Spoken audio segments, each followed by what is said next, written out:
Talofa whāmo, talofa tiwi tasi, o le a whai o lo tau lotu.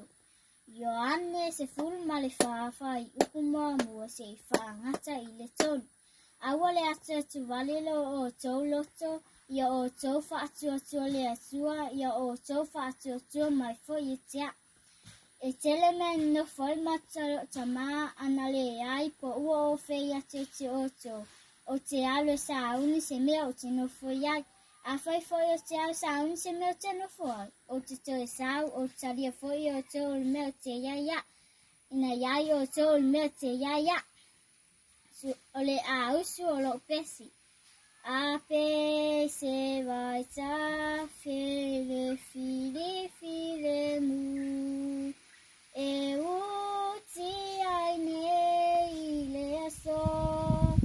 E ala maune o te mani maupea elele ile ali elele